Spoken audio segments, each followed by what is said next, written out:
Hola, mi nombre es William Manjarres, tengo 18 años y estoy cursando mi último año de bachillerato en la Institución Educativa Digital Hilda Muñoz. En el siguiente trabajo voy a exponer sobre la antropología moderna del filósofo Karl Marx, explicando todos los aspectos antropológicos sobre los que disertó Marx y fueron base de la posterior ideología moderna filósofo-económica conocida como marxismo. Comencemos. Antes de hablar sobre la filosofía marxista, les quiero hablar un poco sobre su filósofo, Karl Marx. Este fue un filósofo, economista, sociólogo, periodista, intelectual y militante comunista alemán de origen judío. Se le considera el padre del comunismo moderno, del marxismo y del materialismo histórico. Los pensamientos de Marx son más orientados en el ámbito económico y social, y son estas orientaciones la base de su filosofía.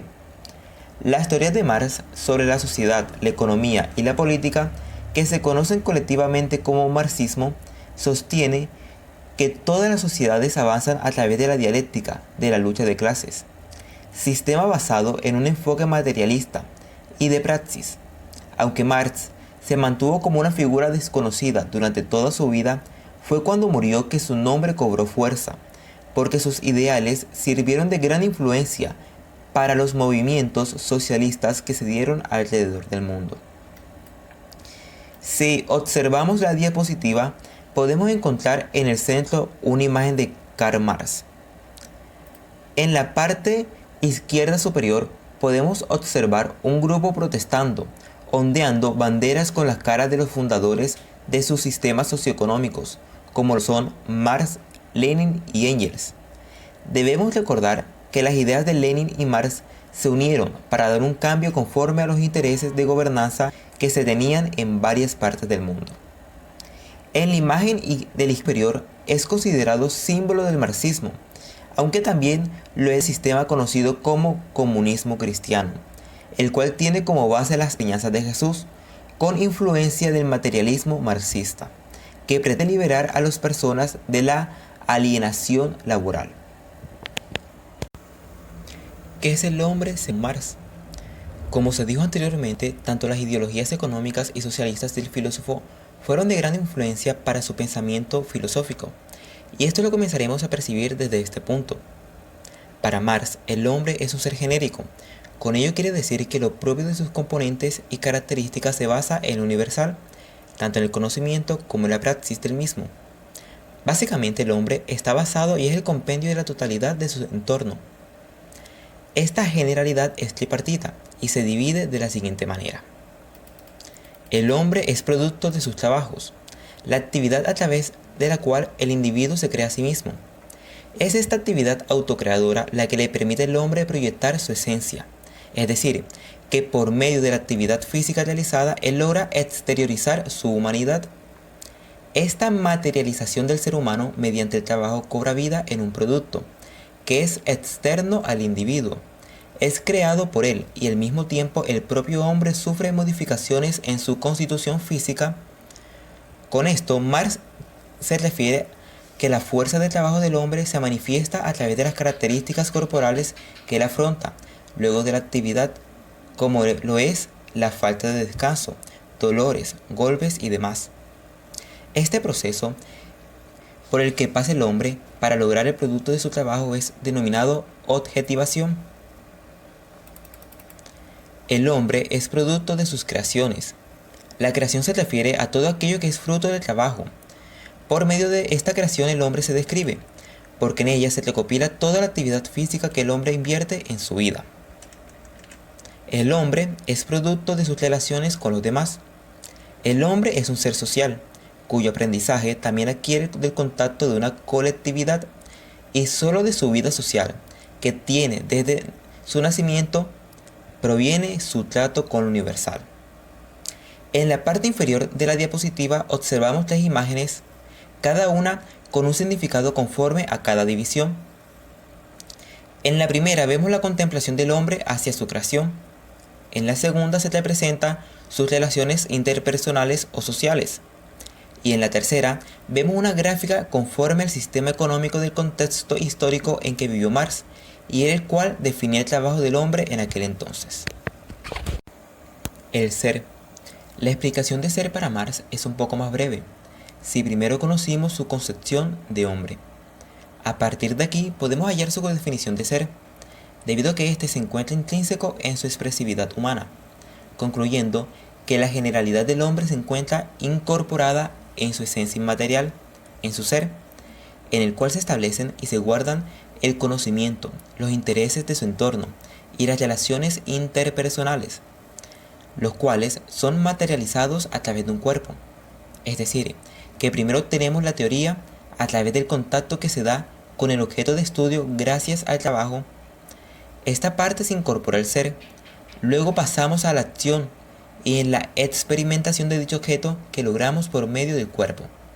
La unión de estos dos puntos nos lleva a la reflexión y así completamos la praxis, que es el proceso fundamental para entender completamente la concepción de hombre. Ahora pasamos a explicar las imágenes. La que se encuentra en la parte de abajo del texto representa las relaciones interpersonales, que muestra el hombre como ser social. En la primera, que se encuentra en la esquina superior, nos muestra cómo tantos componentes logran conformar el hombre en pleno, según Marx. Luego viene el círculo que grafica la praxis, la cual fue explicada. En la esquina inferior hay una imagen que representa los conocimientos que el hombre adquiere de su entorno y son guardados en el ser. Y por último, un mundo que representa la universalidad o generalidad del ser. Ahora pasamos a estudiar la naturaleza humana. Marx propuso su propia concepción de naturaleza humana, la cual es considerada por muchos expertos incompleta y confusa, debido a que no existen volúmenes que recopilen la absoluta concepción y opiniones del filósofo acerca de este aspecto.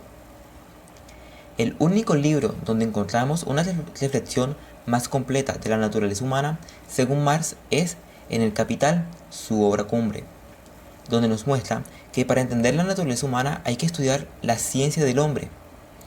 Esta ciencia hace referencia directa a la misma naturaleza, es decir, que la ciencia o el conocimiento del hombre engloba el sentido natural del mismo. Y para entender esta ciencia hay que estudiar aspectos como su condición social, individual e histórica. La condición del hombre como ser social describe a cada individuo como un animal sociable, que no puede aislarse sino dentro de la propia sociedad. En este sentido, para Marx, el hombre es el más sociable de los animales. De este modo, Marx amplía la definición aristotélica del hombre. La condición individual del hombre. El hombre puede conocer sus generalidades desde un contexto social, pero de igual forma puede hallar su esencia única e inmaterial como ser humano desde uno individual, conociéndose a sí mismo como un animal pensante. La condición histórica del hombre es una de las más efectivas para conocer su naturaleza. Para Marx, las épocas históricas por las que ha transcurrido el hombre son imprescindibles para entender la evolución que el mismo hombre ha dado de animal irracional a un animal pensante, porque esta historia ha logrado modificar el comportamiento animal. En las propias palabras de Marx está dicho que la historia es la parte real de la transformación de la naturaleza del hombre. Ahora pasemos a estudiar las imágenes. Cada una tiene las siguientes interpretaciones. La primera, que se encuentra debajo del texto, significa la individualidad en la cual el hombre se puede conocer a sí mismo. La segunda trata de la evolución del hombre a través de la historia con respecto al trabajo. Y la tercera, obviamente, es la condición social del hombre a través de la cual conoce su universalidad. ¿Qué sentido tiene la vida? El sentido de la vida para Karl Marx se centra más en un propósito material por el que el hombre fue creado, en vez del significado que tiene su existencia, como si lo fue así para otros filósofos. Para Marx, el sentido de la vida está en la lucha, tanto la individual o personal como la social, una lucha que debe empezar desde la individualidad, pero que en el proceso debe ir primando la unión, para llegar al punto en que sea la sociedad en que suprima las clases sociales que dividen a las personas en grupos conforme a sus trabajos y condiciones materiales, que se ha dado a través de la historia, porque las personas han tratado de organizarse en diferentes tipos de sociedades bajo una tensión común, causada por hombres libres y esclavos, señores feudales y siervos, burguesía y proletariado, entre otros. Aquí recae el primer sentido de la vida: resolver cómo llegar a una sociedad sin clases, sin que ello suponga la desaparición del proceso y del progreso histórico y fundamental, llegando así al objetivo de todo hombre, el cual debe de intentar el resto de su vida: dar la redención del hombre de toda forma de esclavitud y explotación, el cual se cataloga como el máximo sentido de la vida humana, lograr superación de la enajenación del hombre para alcanzar un ideal social, donde este individuo tenga el control de las fuerzas tanto naturales como sociales, en aras de construir una sociedad mejor.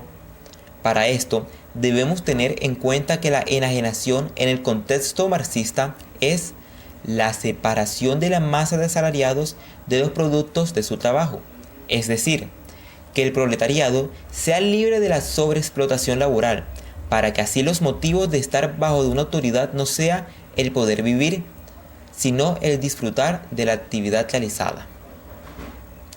Dejando de último la explicación de las imágenes, la que se encuentra a la derecha del texto significa una de las formas de enajenación en donde el hombre se separa de uno de los productos de su trabajo, buscando libertad de la clase social considerada superior. La primera imagen encontrada en la parte inferior es la fuerza social. El puño alzado simboliza a la colectividad que se levanta en el poder con la actitud de romper todos los estándares de clases.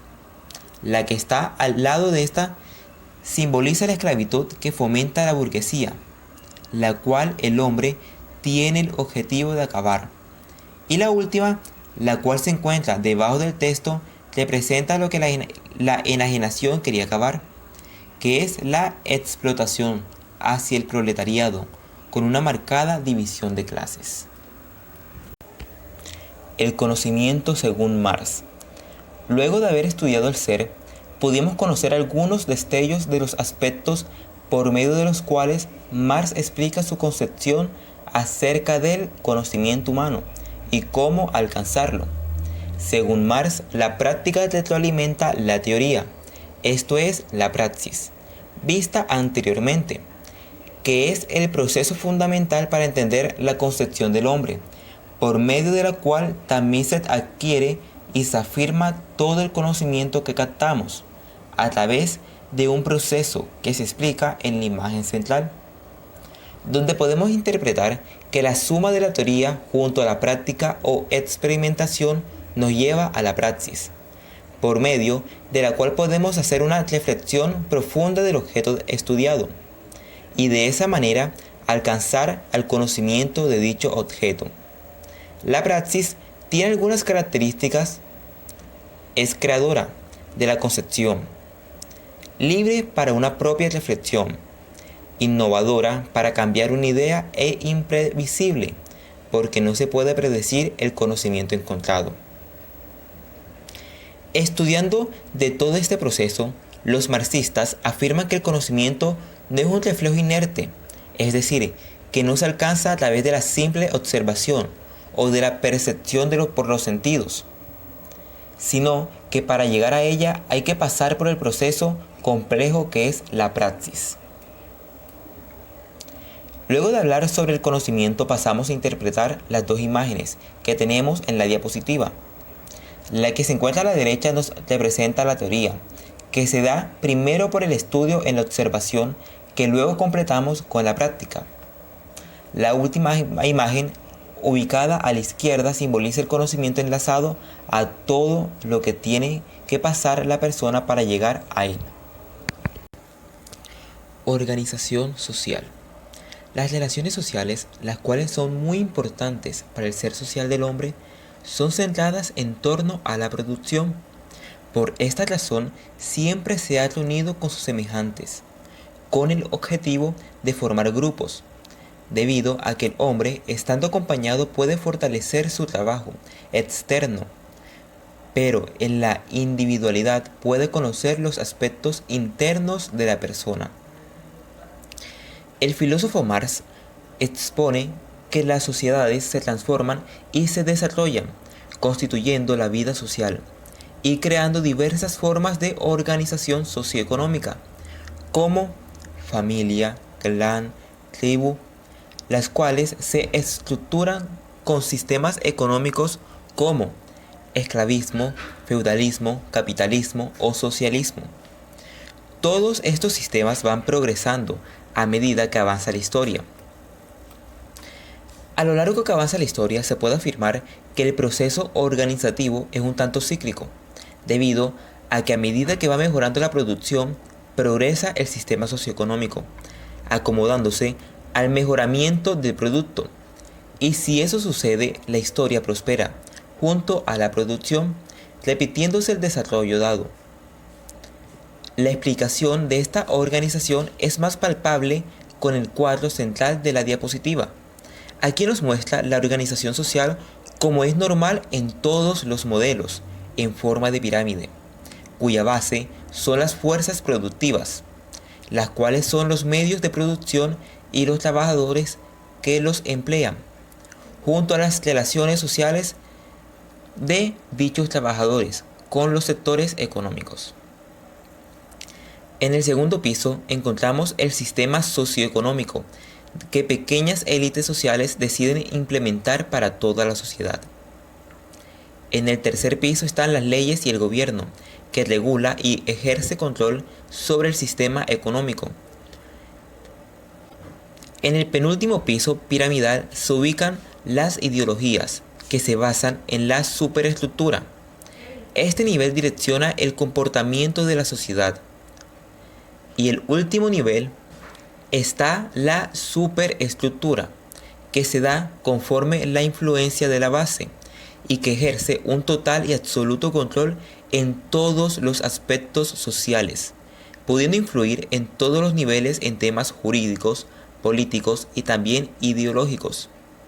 Luego tenemos las dos imágenes de la derecha. La superior representa posiciones sociales conforme la producción del individuo, y la imagen inferior es un versus entre proletariado y burguesía, el cual es un modelo perteneciente al materialismo histórico. Estética marxista. La estética marxista es interesante, debido a que el filósofo nunca escribió una obra que se centrara en un concepto estético, como si lo hicieron Lunacharsky, Grigori Lukács o Georges Garaudi. En vez de esto, Marx diseminó sus conceptos e ideas de estética y belleza en varias de sus obras, como la son El Capital, La ideología alemana, La miseria de la filosofía, entre otras. Estas ideas sobre la belleza y la estética que Karl Marx esparció en sus escritos fueron recopiladas por el esteta y filósofo mexicano Adolfo Sánchez Vázquez. Este filósofo mexicano fue un gran conocedor del marxismo y de la estética que Marx concibió en sus manuscritos. Estas ideas estéticas fueron recopiladas y publicadas por Adolfo Sánchez en libros como Las ideas estéticas de Marx de 1965, Estética y marxismo de 1970 e Invitación a la estética de 1992. En esas obras, el esteta resume que la estética marxista se basa en un reducto de la verdadera existencia humana que cristaliza lo mejor de ella.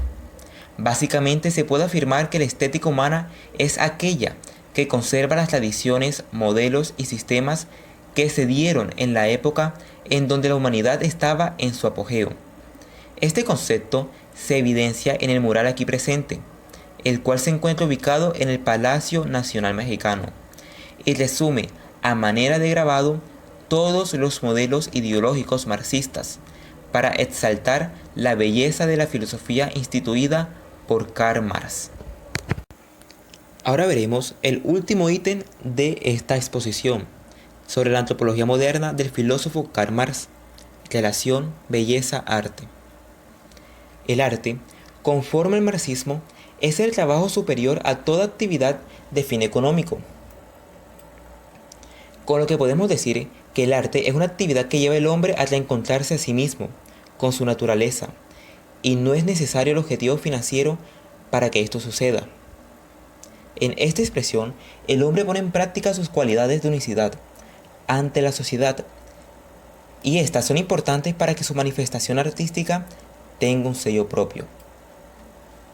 En este proceso, en el que el hombre va conociendo las cualidades reservadas por su esencia, la cual captó los reductos del pasado, expresa la obra creativa de un mundo humano que él imagina, semejante al que dejó en el pasado, por medio del cual puede alcanzar el esplendor de la belleza. Y luego de estudiar este concepto, veremos cómo se encuentra plasmado en las siguientes láminas. En la primera, encontramos 3 pinturas cargadas de unicidad, la una de la otra, conforme a la percepción del artista. La segunda se caracteriza por tener un sello propio, con una belleza dependiente del analista. Y la tercera representa el mundo humano que se encuentra en la imaginación del hombre. Y bueno, este es el final de la exposición en el que estudiamos los conceptos, los temas y las reflexiones que Marx hizo sobre el hombre en el periodo de la filosofía llamado Antropología Moderna. Y bien, espero que sea de su agrado. Muchas gracias por su atención. Gracias sublimes, perfecto es